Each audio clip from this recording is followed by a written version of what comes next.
When did a game of hide and seek go horribly wrong? When I was about 8 years old, my little brother, who was 6 at the time, and my little sister, who was 3 years old, were playing some type of easy hide and seek in my grandparents' backyard. Well, there are woods behind their house. Our sister, being a defiant toddler, ran into the woods, and my brother just saw her run in and ran in after her. They were in the woods for hours because she ran in so deep, and they both got turned around. Our brother found a hunting post, climbed up it into the tree, and found a way out. They then knocked on doors, covered in dirt and scratched up, until someone answered. A woman gave them a ride back because our brother was able to point out landmarks to get back to our grandmother's house. They got back while my mother was on the phone with the cops. They were discussing a helicopter to find them. We were this close to a search party. They walked a collective 2 to 3 miles. They could have gone miles deeper into rural woods if they didn't keep going one way and find the post. So yeah, watch your damn kids, lol. Telling them don't go into the woods does not guarantee they will listen. Edit. I misused Amber Alert, but we were very close to a search party.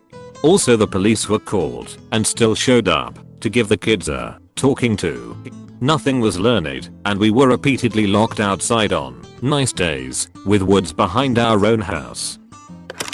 I managed to send an entire store on lockdown and freak out my entire family when I was maybe 5 years old. My family was at Lowe's, and I decided to take my Kirby plushie with me and hide behind some shelves or boxes and see if they could find me. Turns out they couldn't, and ran around outside because they thought someone kidnapped me. The entire store went on lockdown for a missing child, all the while I'm sitting, giggling, and waiting for them to find me. I eventually came out of hiding after my mom passed me and got in huge trouble afterwards. I never hid in public again as a kid. From the great British actor David Niven's Wikipedia page. While on leave in 1940, Niven met Primmy Susan Rallo, the 18th of February 1918, London, the 21st of May 1946. Primmy died at the age of 28, only 6 weeks after the family moved to the US. She fractured her skull in an accidental fall in the Beverly Hills, California home of Tyrone Power while playing a game of hide and seek. She had walked through a door believing it to be a closet, but instead, it led to a stone staircase to the basement.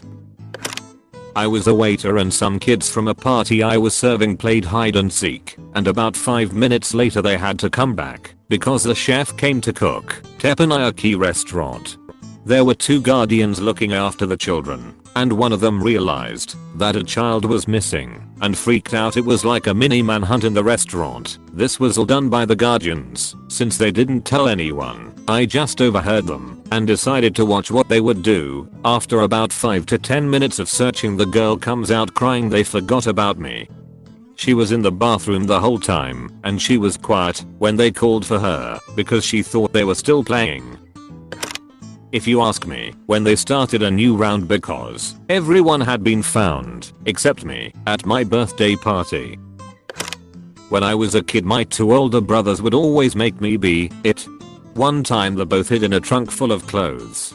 I was probably 6 or 7, so I decided to lock them in.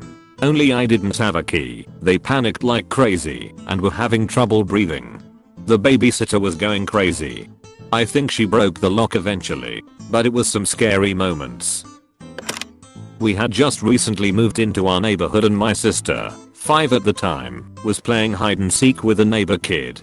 Long story short, kid couldn't find her. All the adults started going around the neighborhood shouting for her. It was getting dark. After a while, my parents called the police. Someone eventually found her, and she said she did hear everyone looking for her, but she was playing hide and seek, so she wasn't coming out until someone found her. Parents called the police back and told them not to come. That's how we met most of our neighbors. Edit. Since lots of people are asking, she apparently wasn't even hiding well. She told me she was in front of the neighbor's garage. Not even in or behind. She is much smarter these days, but still very stubborn. Before I was born, my brothers and sisters played a game at my aunt's house down by the river. My eldest brother decided to hang by his fingertips inside the water well. Meanwhile, and unknowing of that fact, my other brother thought about hiding up inside the little steeple cover of the well, and to get to it needed to slam shut the well cover. LMAO. Slam. Blood curdling scream. Splash. Cries for help. Between fits of unadulterated anger interspersed with disbelief and worry, my aunt, grandmother, and mom managed to get him pulled up, which wasn't easy, because with all of those smashed fingers of his he couldn't hold tight to a rope. I was a member of my university's hide and seek club, and at one point the police were called. However, we had proper signage up, so the police warned us to stay out of the part of the building as they were looking for a suspicious person. What neither the police nor we had figured out yet was that we were the suspicious figure that had been reported. I thought I would be clever and hide underneath an abandoned vehicle in somebody's yard. It was covered with hornets' nests underneath. I was the first one found, got 63 stings. The fuckers chased me for a block, just like in a cartoon. Cloud of bees behind me. So when I was a wee kid and a scout, we played hide and seek in the dark. We usually played something like this every time the last 15 minutes. It was a medium-sized cabin, essentially. There was a lot of places to hide, lots of stuff just lying around. For some reason there was a coffin there and nobody, as far as I know, ever hid inside. Because it's a coffin, and that's just creepy. But my smartest hid inside it. Unlucky for me, another kid also looking for a hiding spot saw me. He decided to lock the coffin I was inside of. Yeah, I had claustrophobia for quite a while afterwards. Please, I have an intense hatred of the name Marcus, because that was the bastard's name. My 10-year birthday party. My friends and I played hide and seek Caterpillar edition. We put sleeping bags over us and wandered around in the dark to find each other.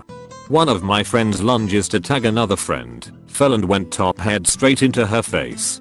Knocked out 2 adult teeth and broke her nose. Blood everywhere. She had to go and get surgery. Her parents threatened to sue my parents, but eventually got over it. She was never allowed to come to my house again. Was playing hide and seek by a river while going camping. It was kind of dark out. Went to hide in some bushes near the river. Went to step into the bushes, and it was steep drop off into the river. Got completely soaked above my knees. It took them a while to find me though. Had a friend who once hid in the trunk of his mom's car. Unknowingly she drove to the store, which was pretty funny and a pretty good place for not being found. Was playing hide and seek with 2 friends when we were like 10. Me and my friend found a fantastic spot and hid there together, and our other friend couldn't find us. Ended up going home to get his mom so she could tell us to come out and yell at us for hiding too well. Yes, this actually did happen. Oh, I have a good one. Didn't happen to me, but a friend of mine. But I was in that game of hide and seek. Here I go.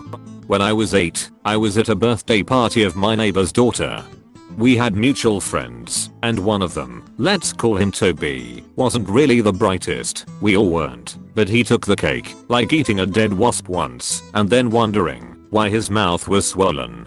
Anyway, the daughter then all challenged us to a game of hide and seek. For context, they lived on a farm which wasn't the smallest, so there was plenty of space to hide, but to not draw this game too lengthy, we all agreed to only hide in the barn, and on the main plot, and not the meadow behind it. It only took the daughter about 15 minutes to find me, and the other kids invited to the party, except for said Mr. Darkhead Toby. After about half an hour of searching for him, we started to get concerned.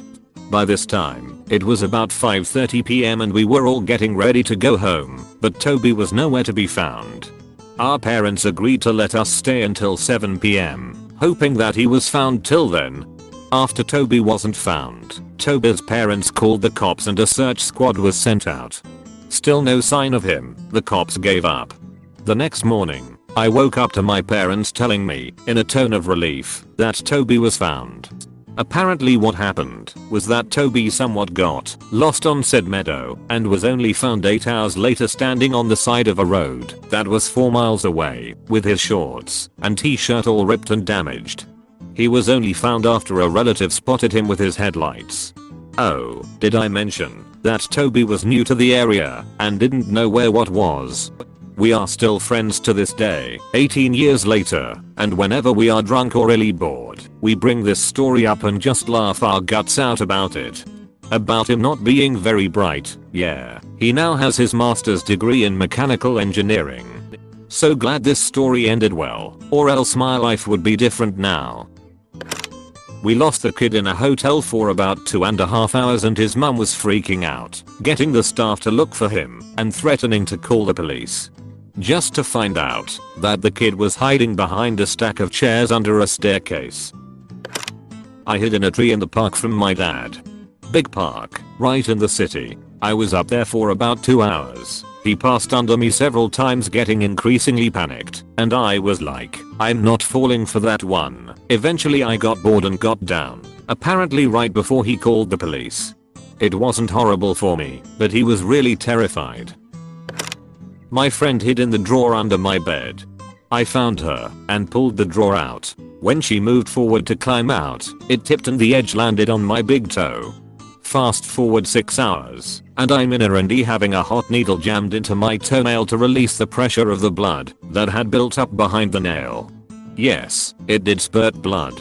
But my toenail fell off a week or 2 later, which was pretty cool. We were about 8 years old. I was about 5 years old playing hide and seek with my brother and sister. It was supposed to be inside only, but apparently I was a little cheat. I snuck outside and climbed into the backseat of my mum's car and fell asleep.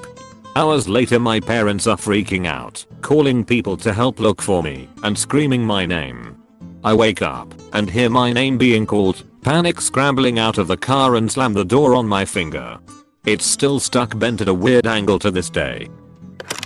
While shopping with my 5-year-old daughter, she ducked into a circular clothing rack, unbeknownst to me. She had been standing right next to me, so I realized quickly she was missing, began freaking out and screaming her name. They locked the store down and began searching everywhere. Only when they began paging her over the loudspeaker and asking other shoppers to be on the lookout did she pop out. Upon being reunited with me she said, "Hi mommy, oh I forgot to tell you I was playing hide and go seek." Not exactly horribly wrong, if you ask me. But when I was younger, like about 3 or so, my great grandmother was watching my younger brother, some cousins, and I. She decided hide and seek was a great idea since we all weren't able to open any doors without her help. Well, I found this perfect spot tucked between the wall and a couch with a small coffee table between the arm of the couch and that wall. So I got under the coffee table. Well, I got too comfy and I fell asleep. Back then I was a hard sleeper. My great grandma gets so worried that I somehow got out of the house. When I wouldn't respond to her calling out for me, she called the cops. The fire department shows up first and start asking her questions about what happened and all the basics. They decided to do a quick sweep of the house and make sure. Well, one of the firemen seen a little shadow move under the coffee table, me, and asked if my grams had a dog. She didn't. So the search was over, and my grams never wanted to play hide and seek again with me. And that kids is how I earned the nickname Hide. My grandma was Jewish, and she was playing hide and seek with her brother as kids. She hid well, and was very happy, the thrill of excitement from finding the perfect spot. Nobody would find her there. Then, out of nowhere, a group of Nazi soldiers break in the house. My grandma told me this story, and at this point, she starts crying. She told me she couldn't see anything, but she could hear the screams of her own family as they were carried away. Her mother, her father, her brother and her sister were all taken that, and she never saw them again. She was left alone in this world. It had truly traumatized her to this day and I wouldn't wish it upon anyone. I was and still am horrified at this story. She was lucky to be alive. Hope you're at peace now, Grandma. Rest in peace. When my dad started playing 13 years ago, the game is still going on.